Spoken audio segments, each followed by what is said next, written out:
Yeah, I'm sorry. No, they are not passenger carrying vehicles. But they are brake van special, damn it. No, brake van specials do not count. They are not passenger carrying vehicles. For crying out loud. But when they get used in a brake van special, they are passenger carrying vehicles. On that basis, a locomotive is a passenger carrying vehicle. Yeah, also- Footplate rides. It also bases wagons as passenger carrying vehicles. No, they are freight vehicles. Passenger carrying vehicles. No. Brake van special, damn No. it. Gentlemen, order, please. Wines and spirits first.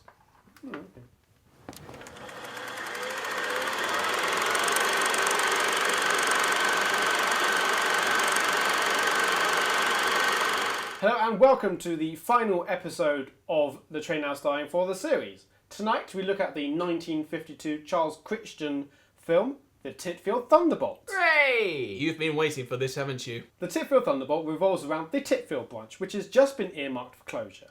The local village of Titfield want to keep the line open and run it themselves.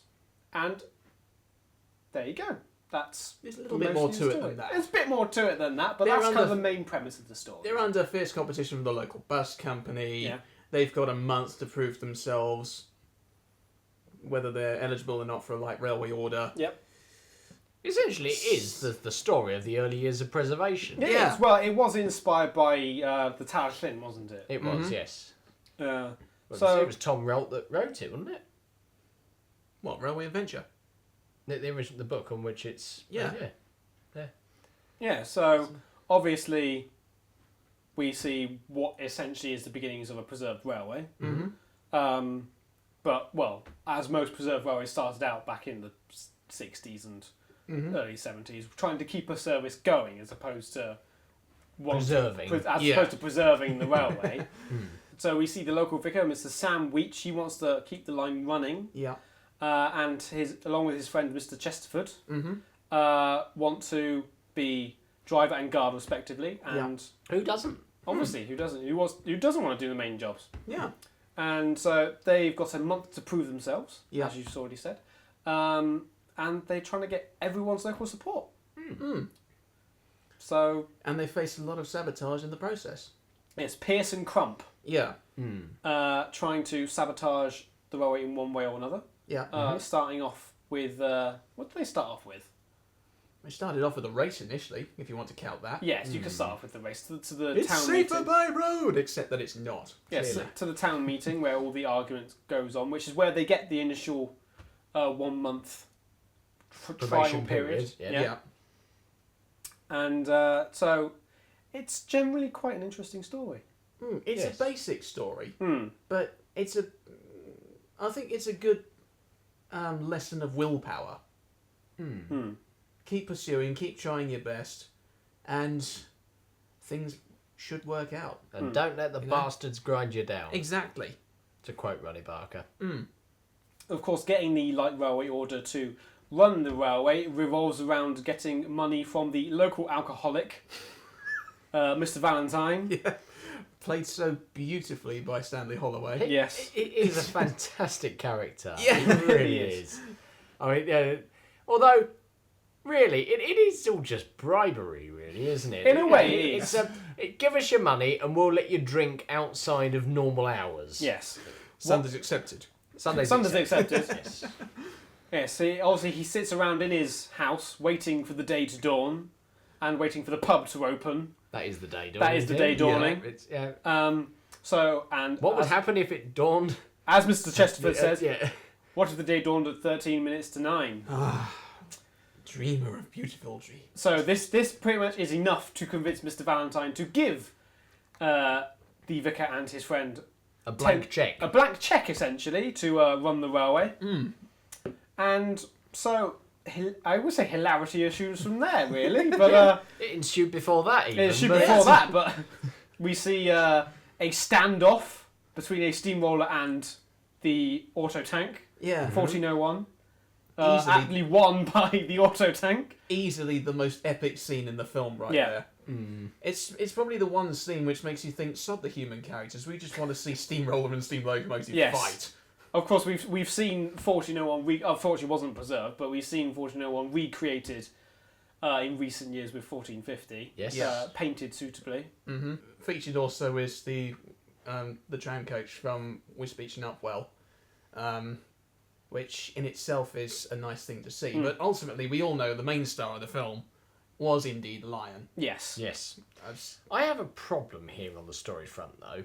What? Well, I know it's rather convenient and that, but given even in those days the red tape, how quickly were they able to get access to the museum, get her out, down the stairs and over to the railway line? Yes, I was thinking exactly Within a couple the same of thing. hours. It's the only floor. Yes, when Sandwich goes to pick up the town clerk, I can't remember his name.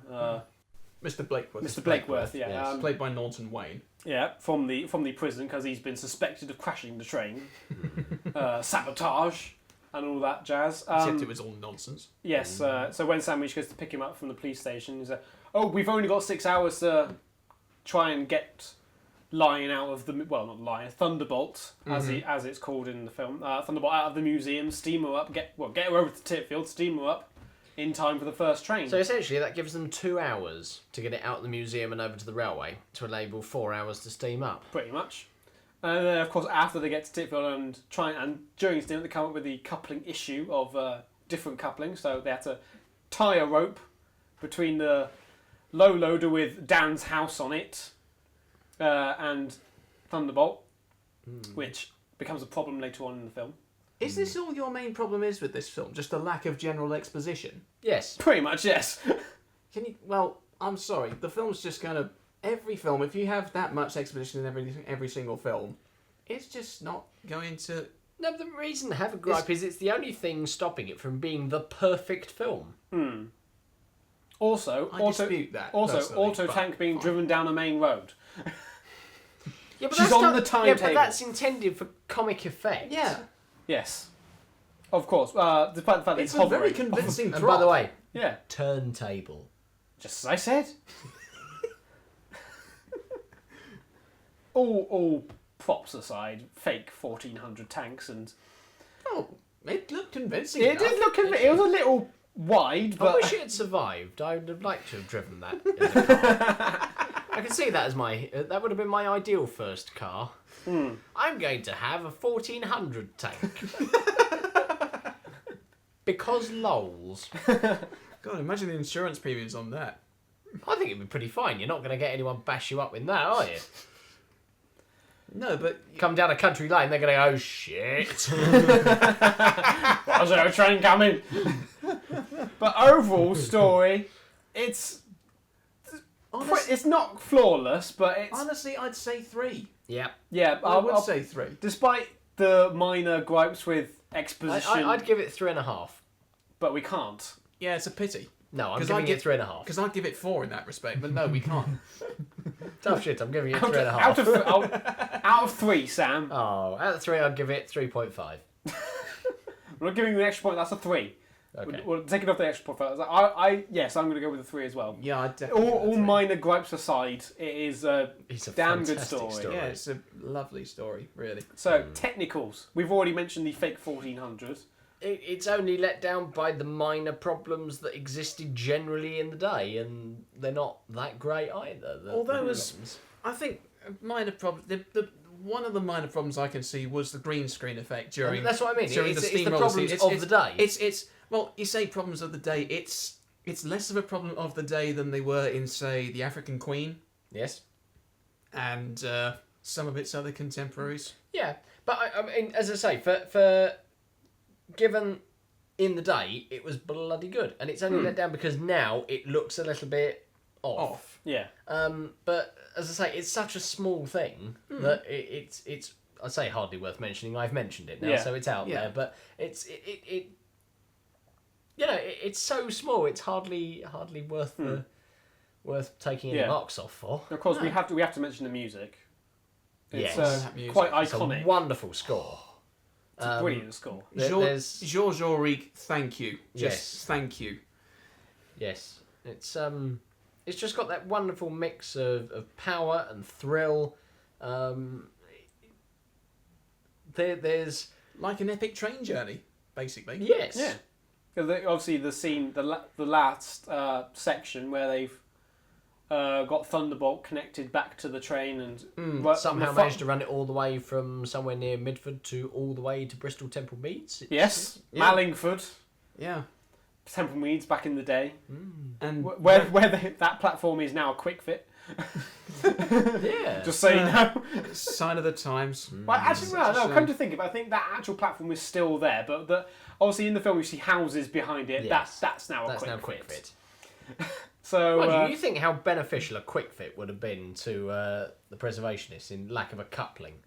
yeah, Yeah. but Whip down a nowhere quick near. fit. Yes, but they were nowhere near. They It's were. all right. We'll get a car down to Mallingford. We'll go into quick fit and we'll pick up some extra bits. Yes, we'll do that. So technicals, given back in 1952, green screen wasn't all that amazing, and But it isn't in any film of that period. No, No. and the fake 1400 is pretty damn good, even if it is hovering slightly off the ground. Again, Yeah. So out of 3, what are we giving the technicals on this? I'm giving it 3 because the point it loses for having the 1400 hovering off the ground is given back to them by how convincing it is. Yes. Yeah. I mean, it's apart from the slightly ill-proportioned boiler. Yeah, you it's barely a- notice that it's a little bit off the ground. I think only most railway enthusiasts who are pretty Eagle-eyed. eagle-eyed enthusiasts will note that it's a bit too wide. I think, But they still give it a pass anyway. yeah, I think. the general proportions are there. And Essentially, it's a broad gauge version. It's a sign of what might this have is what a been. broad gauge auto tank would have looked like. Yes, and I think it's good that we have something along those lines to give us a reminder. Yes. Yes. So Sam's giving it a 3. I'd also give it a 3. Yeah, I'll Personally. go. I'll go with a 3 as well. I think. This isn't really surprising. This is why we've left this one. Yes, this is till why the we end. left this one to the last. So general appeal. Very appealing. Yes. And more so than any other film, I think, really, that we've Yeah. reviewed. If you imagine on a scale starting at the bottom with Tragic Fail Road, this is the absolute other end of the scale. This is the epitome of railway film. Yeah, Yes. I think basically you can't really call yourself a railway enthusiast if you haven't seen this film. Yeah, I got introduced to this film at quite an early age. Same. I got in quite late. This. Really? Yeah, I was about 11 before I saw it. I remember I was 5 when I first saw it. And I can't remember. It's mainly because we couldn't afford a copy, and so Oh. so I had to wait until it came on the telly, and that was quite a long time. I haven't looked back since though. We recorded it off the telly, and that was fine. I think, actually, if I heard someone say that if your kid's interested in Thomas, then this might be a good way of introducing them to old trains. films. Well, old and films. old films. And I'd be inclined to agree in that respect. Yes. And I think also, from a railway enthusiast perspective, you can't really begin to imagine the emotional turmoil, the physical strain, but the overall satisfaction of running a heritage railway Unless until you've you've done seen it. this film. Of course, the ultimate irony of this film is that the line wasn't preserved. Yes. Yeah. It's the It's ultimate such a shame. irony. It's got elements of it that remind me of the Western Branch, another one that was axed very inappropriately. And actually, having thought about it, as Titfield came from the two, Limpsfield and the other one, both near Oxted, the next nearest town to Oxted that had a line that was shut was the Western Branch. So it could quite easily have been based on that. Well, there you go. Ask Tibby Clark. Oh no, wait, you can't, can you? No. God rest his soul. But it's one of those wonderful places. And of course, we have that wonderful opening, don't we, with a proper engine to get us going. You would say that, wouldn't you? Yeah. Yeah, little did they know that it actually caught fire as it exited frame. We checked this. We checked this Spontaneous online. combustion just outside of the frame. We checked this online. She has no record of catching fire. Yeah, that's the last time you look at Wikipedia, Sam. It wasn't Wikipedia. This was the Nine Elms group. So Nine yeah, Elms are on Wikipedia? No. but that is a classic shot. The opening shot is a classic shot. It is. It's the whole western nice- southern. Well, it's a nice contrast between the big main railway and the meandering little branch. Yes, it is. Even if the stock is a bit dubious, but Yeah. Yes. Yeah. So, But, it's not the worst stock that was in place on any given line. I mean, just take a look at, well, any of the stuff that worked on any of the Colonel Stevens light railways. That was pretty... Rundown. Knackered. Yeah, that's two nicer words. Yes. So general appeal, yes. Yes. What are we giving it? 4. 4? Not that I'm completely unbiased or anything, but as a railway enthusiast, I would say 4. I might give it half a point off if I wasn't so interested in railways. I don't know. Can I defend it? Well, of course. Can I defend the extra point? I'm not saying that it's bad in that respect. It's just I would say it's still got a good general appeal to non-enthusiasts because of the characters. The characters work well. And they're funny. It is even described by people who have no interest in railways whatsoever. It is still described as one of the best Ealing comedies ever produced. Actually, yeah, you mentioned the characters. One of the points that really impressed me about this film was the guy who plays Mr. Chesterford, John Gregson. In the Mallingford Inquiry, that whole 90 seconds or so speech he has of defending the railway and ultimately winning them the opportunity to be given a probationary period, he was much more entertaining in that whole 90 seconds than he was in a whole hour and a half of Genevieve. He's just... Yeah. I mean, don't get me wrong, Genevieve is a lovely film. I love it to bits. But he wasn't that interesting in that film. He was kind of upshone by Diana Sheridan and Kenneth Moore and so on. Which is a great shame. I mean, he is a very straight-laced character in this, but he does manage to portray some great feeling. And this is... that is typical of the characters in this film. Yeah. They can be as dull and boring as you like, but they can still come across as being quite exciting. Let's think, is there any character that's not exciting? Possibly the Inspector. Maybe, but he's a bit part. We get some kind of introduction to him anyway through various points in the film. Although actually, that said, he's still got an interest in his casual, laid-back attitude. Thank you very much. You may take the train out. Yeah, it's that snobbishness that comes through as a good plain character. The British Railways executive. Yes. Yeah. Or inspector, I should say. Yes. So yeah, general appeal. You're giving it a 4. Are you going to give it a 4 or 3.5? I'm solid 4, easily 4. Yes, convinced. I think I'd be inclined to agree with you on the. As a non-enthusiast, you might maybe not want to watch it, but because it's about trains at the end of the day. Well, I would sort of rephrase my scoring. I'd say 3.5 until I'd seen it. Yeah, I then probably I would go give with it a you on that 4. one. Okay. Yeah, I'll give you that. Yeah. So yeah, I would agree with you in your point there. So 3.5 if you haven't seen it, and a 4 if you have. Yeah. So 3.75. 4 marks all round. Yeah. Yeah, pretty much. Which is the only time that happened in this series, probably. Yes. So, would you leave it recommend on a high? Would I recommend it? Stupid question, really. Yes, of course it's a I stupid would. question. Yes. I'd recommend it heavily, and it is a fantastic film. If you're watching this and you haven't seen the Titfield Thunderbolt, go and watch it now. Just why haven't you already? It's a great film. Go and watch it. Do something useful. And stop watching YouTube videos and get on and watch Titfield Thunderbolt.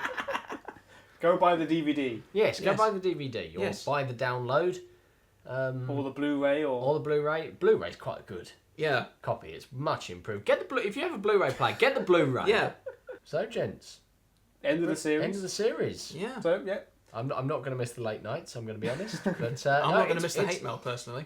Yeah, sorry, I'll stop sending it. So it was you. Oh, dear. Oh, yes. Who else? Thanks for watching. We might be back for Series 2 at some point if you like it. If not, we won't. No. It's been good fun. Thank you very much for watching. Thank you. Bye. Bye.